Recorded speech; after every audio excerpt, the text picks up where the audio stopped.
बिस्मिल्लाहिर्रहमानिर्रहीम। अस्सलामुअलैकुम everyone, welcome back on easy learn. I hope कि आप सब ठीक ठाक होंगे, खैरियत से होंगे।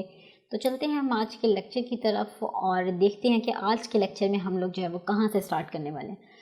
लेक्चर स्टार्ट करने से पहले अगर मैं थोड़ा सा ओवरव्यू दे दूँ तो हमारी जो लास्ट की क्लास थी उसमें हम लोगों ने डिस्टेंस टाइम ग्राफ को देखा था। जैसे कि मैंने मेंशन भी किया था अपने लास्ट लेक्चर के एंड पे कि ये जो तमाम लेक्चर्स हमने किए थे पीछे वाले वो that was the distance time graph. तो आज के लेक्चर में जो हम लोग स्टार्ट करने वाले हैं, जिन ग्राफ्स के बारे में स्टार्ट करने वाले हैं, that is speed time graph.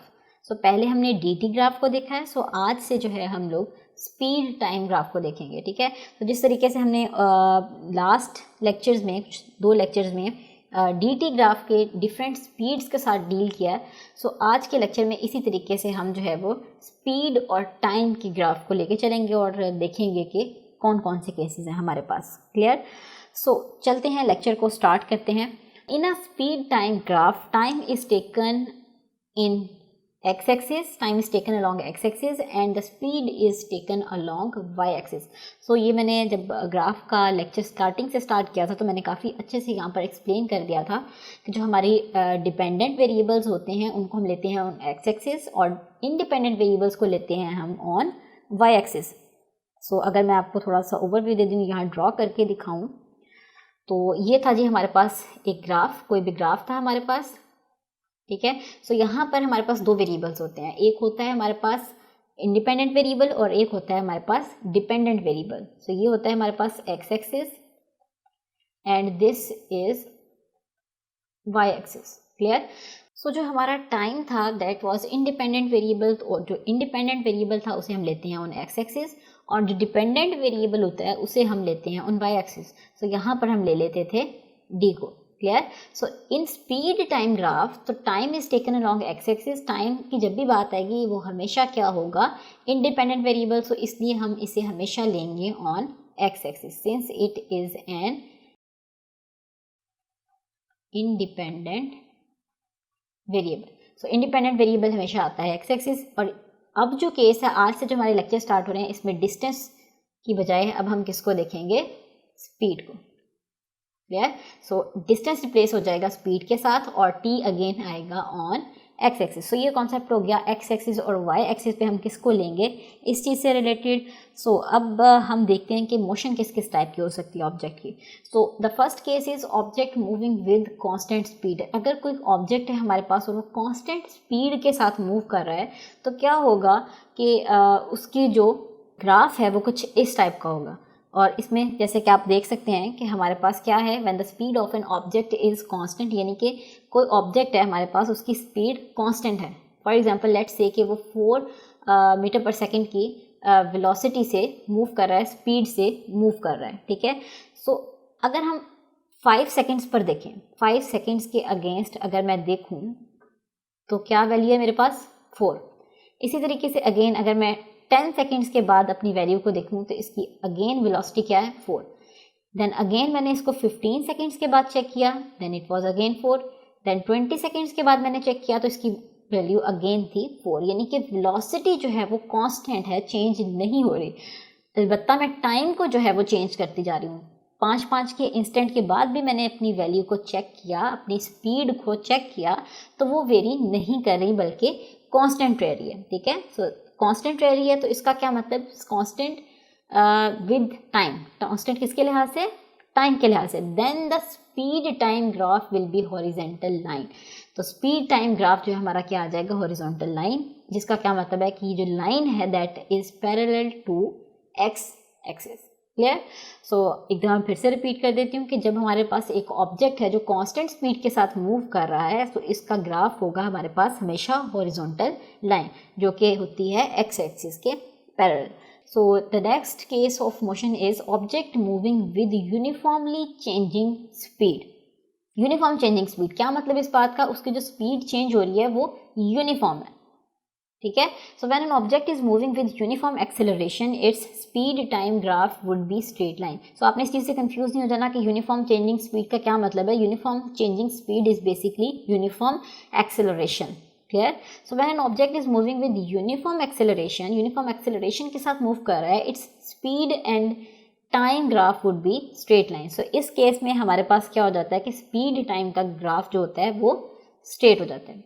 जब हम डील कर रहे थे पीछे प्रीवियस लेक्चर्स में डी टी कर्व के साथ, तो जब वहाँ पर यूनिफॉर्म स्पीड होती थी दैट मीन्स कांस्टेंट। यूनिफॉर्म का आपको पता है कि कांस्टेंट होता है इसका मतलब।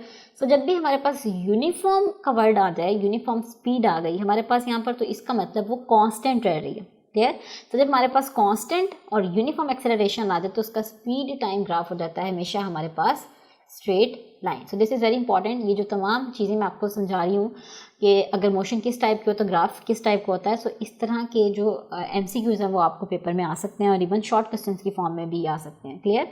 सो आपको हर लिहाज से प्रिपेयर होना पड़ेगा। आपने किसी भी लाइन को मिस नहीं करना। ये जो तमाम पॉइंट्स मैं यहाँ पर मेंशन करती हूँ, ये बुक की वो तमाम इंपॉर्टेंट लाइन्स हैं जिन्हें आप कभी भी स्किप नहीं कर सकते। क्लियर? सो अच्छे से गो थ्रू करिए इन लाइंस को। अगर आपको किसी भी चीज़ की समझ नहीं आ रही सो आप रिपीट पे जाके उस चीज़ को सुन सकते हैं, बट उसे स्किप नहीं कर सकते। सो अब हम चलते हैं अपने नेक्स्ट केस की तरफ, और जब हम केस स्टडी करेंगे यानी कि एग्जाम्पल को सॉल्व करेंगे तो आपके कॉन्सेप्ट्स मज़ीद क्लियर हो जाएंगे। So this is example 2.7। So example 2.7 में हमें एक फिगर दी गई है and we have to find the acceleration from speed time graph. So basically आप यहाँ पे देख सकते हैं कि एक स्पीड और टाइम का ग्राफ है और इसमें से हमें क्या फाइंड आउट करना है, अब एक्सेलरेशन को फाइंड आउट करना है। क्लियर? सो एक्सेलरेशन जब हमें फाइंड आउट करना है सो इसका मतलब हमें अपने स्लोप को फाइंड आउट करना है। ठीक है? तो होगा इसमें क्या कि जैसे कि आप देख सकते हैं कि नीचे हमारे पास एक्स एक्सिस में क्या है, टाइम, और वाई एक्सिस पर हमारे पास वेलोसिटी गिवन है। Clear?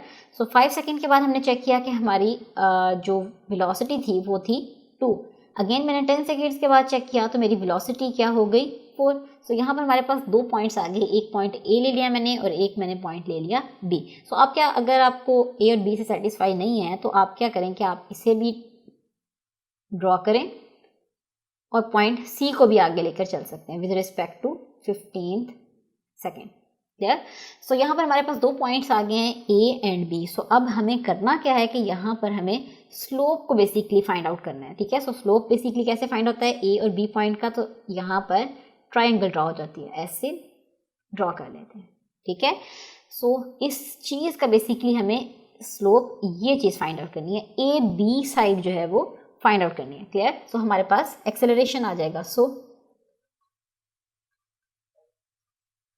Acceleration is equals to किसके इक्वल आएगा, slope of A B. Line A B जो है, अगर मैं इसका स्लोप फाइंड आउट कर लूंगी तो मेरे पास क्या आ जाएगा, एक्सेलरेशन। क्लियर? तो आपको पता है कि स्लोप ऑफ ए बी किसके इक्वल आएगा, यहाँ पर जितनी वेलोसिटी चेंज हो रही है यानी कि change in velocity divided bye किसके साथ, यहाँ पर ये वाली टर्म। सो यहाँ पर नीचे क्या है, टाइम। सो यहाँ पर आ जाएगा चेंज इन टाइम। सो हम इसे लिख देते हैं टाइम इंटरवल। क्लियर? सो आपको जैसे पता है कि एक्सेलरेशन का फॉर्मूला भी क्या होता है, A is equals to V over T. So इस तरीके से जो है हम अपनी change in velocity divided by time interval कर देंगे। क्लियर? तो आप यहाँ से देख भी सकते हैं क्योंकि हमें जो है वो स्लोप फाइंड आउट करना है। सो आप पाइथागोरस थ्योरम लगाएंगे, बेसिकली यहाँ पर थ्योरम्स लगते हैं। सो यहाँ पर न्यूमरेटर में हमेशा ये वाली टर्म आती है और डिनोमिनेटर में मेरे पास ये वाली स्टेरिक वाली टर्म आ जाती है। क्लियर? सो अब जो है हमें क्या करना है कि यहाँ पर वैल्यूज पुट करनी है। So change in velocity from point A to point B, जो मैंने अब रेड पार्ट हाईलाइट किया, ये ट्राइंगल बनाई है, जस्ट हमें इसकी वैल्यूज को फाइंड आउट करना है। सो यहाँ से मेरे पास क्या वैल्यू आ जाएगी इस पार्ट की, 4 - 2। हाईएस्ट पॉइंट क्या था, 4, और लोएस्ट 2। सो हम क्या करेंगे, 4 - 2 डिवाइडेड बाय टाइम इंटरवल अगर हमें निकालना है। सो यहाँ से लेकर यहाँ तक निकालना है। सो यहाँ से लेकर यहाँ तक, तो ये क्या आ जाएगा, हाईएस्ट माइनस लोएस्ट, तो ये आ जाएगा 10 - 5। क्लियर? तो यहाँ पर क्या आ जाएगा, 4 - 2 का आंसर 2 डिवाइडेड बाय 10 - 5 आ गया 5। तो अब साथ में जो है उनकी यूनिट्स मेंशन कर देते हैं। ऊपर था metre per second, that was velocity, और डिनोमिनेटर में हमारे पास सेकेंड। सो हमें जो है वो एक्सेलरेशन को फाइंड आउट करना था, तो इसे हम जो है वो अब सिंप्लीफाई कर लेते हैं। तो हमारा आंसर क्या आ जाएगा, 0.4 मीटर पर सेकेंड स्क्वायर। सो अब आपने देखा कि यहाँ से जो हमारी यूनिट्स भी आ रहे हैं वो क्या रिप्रेजेंट कर रहे हैं, एक्सेलरेशन को। तो जब भी हमारे पास v और t ग्राफ होगा, तो जब भी हमें उसमें बोला गया हो कि आपने एक्सेलरेशन को फाइंड आउट करना है, सो आपने क्या करना है कि कोई 2 पॉइंट्स लेने हैं, क्लियर। सो उन पर आपने बेसिकली उन 2 पॉइंट्स का स्लोप फाइंड आउट कर लेना। तो जो स्लोप है that is equals to acceleration. So हम जो है वो सिंपली लाइन ए बी का स्लोप फाइंड आउट कर लेंगे तो हमारे पास एक्सेलरेशन आ जाएगा। और आपको पता है कि एक्सेलरेशन का क्या फॉर्मूला होता है कि change in velocity over time interval. और इसके अलावा यहाँ पर बेसिकली पाइथागोरस थ्योरम लगता है, सो आप वो भी यहाँ पर इम्प्लीमेंट कर सकते हैं, क्लियर। तो ये हो गई जी हमारी फर्स्ट एग्जांपल। अब हम चलते हैं नेक्स्ट और देखते हैं अपनी एक और एग्जांपल को इसी से रिलेटेड। जब हम मज़ीद एग्जांपल्स करते चले जाएंगे तो आपकी जो अंडरस्टैंडिंग है वो काफ़ी हद तक क्लियर होती जाएगी, ठीक है। सो यहाँ पर भी हमें एक फिगर दी गई है, उस फिगर को देख लेते हैं। तो यहाँ पर जो ग्राफ है जैसे कि आपने देखा वो लास्ट से थोड़ा सा डिफरेंट है। So this is the graph of an object moving with uniform deceleration. देख रहे हैं आप यहाँ पर क्या मेंशन है, यहाँ पर डिसेलरेशन है। सो डिसेलरेशन, अब उन तमाम स्टूडेंट्स को पता होगा जो हमारी सीरीज़ प्रॉपर्ली अटेंड कर रहे हैं कि डिसेलरेशन का यहाँ पर क्या मतलब है। सो अगर आपको डिसेलरेशन का मतलब नहीं पता तो आप प्लेलिस्ट में जाके लेक्चर चेक कर सकते हैं जिसमें मैंने आपको एक्सेलरेशन और डिसेलरेशन के बारे में एक्सप्लेन किया था। तो यहाँ पर मैं इस पॉइंट को एक्सप्लेन नहीं करती क्योंकि ऑलरेडी मैं काफ़ी डिटेल के साथ डिसेलरेशन के कॉन्सेप्ट को एक्सप्लेन कर चुकी हूँ। सो हमें यहाँ पर फाइंड क्या करना है, we have to find the acceleration from speed time graph, जैसे कि अभी हमने लास्ट एग्जाम्पल में किया। इसी तरीके से अब जो है हम इस एग्जाम्पल को भी सॉल्व करेंगे। सो लेट्स से कि हमने यहाँ पर अपने 2 पॉइंट्स ले लिए C और D। सो इंटरवल्स की जो मैचिंग है ये बेसिकली आपने खुद करनी होती है। सो आपको ये गिवन नहीं होगा, तो आपने क्या करना है कि आपने फर्स्ट इंटरवल को लिया 5 को और इसे मैच कर दिया विद ग्राफ की जहाँ पर लाइन आ रही है बेसिकली आपने उसे यहाँ पर इस पॉइंट C पॉइंट पे मैच करना है और उसे अगेन मूव कर देना है, इस साइड पर लेके आना है कि वेलोसिटी पे कहाँ पे मैच हो रहा है, यानी कि वेलोसिटी की लाइन के साथ मैच करना है। इसी तरीके से अगर मैं 10th इंटरवल पे देखूँ तो 10 को मैंने एक्सटेंड किया तो ये मेरे पास कहाँ पे मैच हो रहा है, इसके इक्वल 2 के इक्वल, क्लियर। सो यहाँ पर 4 आ गया और यहाँ पर क्या आ गया 2। तो अब मुझे एक्सेलरेशन फाइंड करना है। जैसे कि मैंने अपनी लास्ट एग्जांपल में बताया कि हम जो है वो इन दोनों पॉइंट्स का क्या कर लेंगे, स्लोप फाइंड आउट कर लेंगे। बेसिकली हमें ये वाली साइड जो है वो फाइंड आउट करनी है। सो ये और ये इन दोनों साइड्स ये बेसिकली हमारे पास ट्राइंगल बन जाती है। सो हमने इसका जो है स्लोप निकाल लेना है और अगर हम स्लोप निकाल लेंगे तो हमारे पास एक्सेलरेशन आ जाएगा, ठीक है। सो यहाँ पर जो एक्सेलरेशन है इसे मैं ए से मेंशन कर रही हूँ, सो आपने पूरा यहाँ पर मेंशन करना है acceleration. So A is equals to किसका स्लोप आ जाएगा, स्लोप ऑफ लाइन, कौन सी लाइन, सी डी, क्योंकि हमने 2 पॉइंट्स लिए सी और डी। सो हमें ये जहाँ मैंने क्वेश्चन मार्क लगाया बेसिकली हमें ये फाइंड आउट करना है, clear. So slope of C D किसके इक्वल आ जाएगा, चेंज इन वेलोसिटी, जैसे कि भी हमने लास्ट क्वेश्चन में भी किया,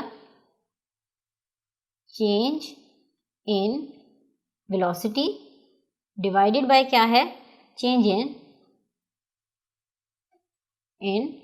टाइम, क्लियर। सो यहाँ पर जो है हम वैल्यूज पुट कर देते हैं। So change in velocity, point C से डी पर मूव करने के लिए चेंज इन वेलोसिटी यानी कि 4 से ये मूव कर गया कहाँ पर, 2 की तरफ, ठीक है।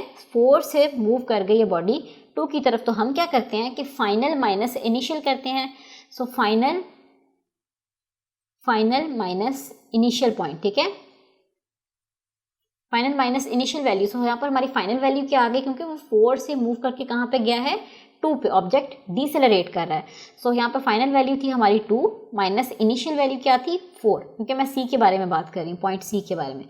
सो यहाँ पर 2 माइनस 4 होगा और मेरा आंसर क्या आ जाएगा, -2, क्लियर। सो यहाँ पर हम क्या मेंशन कर देंगे, 2 metre per second minus 4 metre per second divided by, अब टाइम यहाँ से लेकर यहाँ तक क्या आ जाएगा, अब फाइनल वैल्यू, फाइनल इसकी क्या वैल्यू थी यहाँ पर, 10th इंटरवल था, माइनस इनिशियल इंटरवल क्या था 5। सो 10 - 5 इज इक्वल्स टू 5। सो यहाँ पर हम मेंशन कर देते हैं कि 10 सेकेंड इज -5 सेकेंड। सो ये मेरे पास क्या आ जाएगा, ऊपर न्यूमरेटर में -2 metre per second 1, that is 1 divided by denominator में क्या आ जाएगा, 10 - 5 इज 5 सेकेंड। सो जब हमने इसे सॉल्व किया तो हमारे पास क्या, दिस इज़ 1, सो आपने इससे कंफ्यूज नहीं होना। सो यहाँ पर इसको सॉल्व करने के बाद हमारे पास फाइनल वैल्यू क्या आ जाएगी, -0.4 metre per second square, clear. जैसे कि आप ग्राफ में बताया गया था कि दिस इज डिसेलरेशन, सो हमारी डिसेलरेशन आंसर से भी शो हो रहा है कि एक्सेलरेशन की जो वैल्यू है इसमें नेगेटिव का साइन आ रहा है, सो इसका मतलब ये डिसेलरेशन है।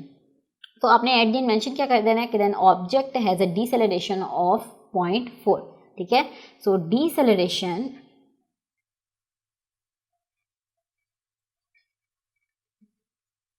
Deceleration is equals to 0.4 metre per second square. So जब आपने मेंशन करना है कि ये डिसेलरेशन है तो तब आपने माइनस का साइन मेंशन नहीं करना, लेकिन अगर आप एक्सेलरेशन की बात करेंगे तो आप बताएंगे कि एक्सेलरेशन की क्या वैल्यू है, -0.4 metre per second square, but the value of deceleration is 0.4, ठीक है। डिसेलरेशन इज बेसिकली मतलब ये होता है कि नेगेटिव ऑफ एक्सेलरेशन, क्लियर। तो ये था जी हमारा आज का लेक्चर, और आज के लेक्चर में हमने स्पीड टाइम ग्राफ को देखा है और उससे रिलेटेड डिफरेंट एग्जांपल्स भी सॉल्व किए हैं। आई होप कि आपको आज का लेक्चर समझ में आ गया होगा। अगर आपको कोई भी कन्फ्यूजन है, कोई भी प्रॉब्लम है, तो आप कमेंट सेक्शन में अपना क्वेश्चन मेंशन कर सकते हैं। सो इंशाल्लाह आपकी तमाम क्वेश्चंस जो हैं उनका आंसर किया जाएगा। सो ये था जी हमारा आज का लेक्चर, और इंशाल्लाह हम मिलेंगे आपसे अपने अगले लेक्चर में। तब तक के लिए हमें दुआ में याद रखिएगा, अपना बहुत सारा ख्याल रखिएगा। अल्लाह हाफिज़।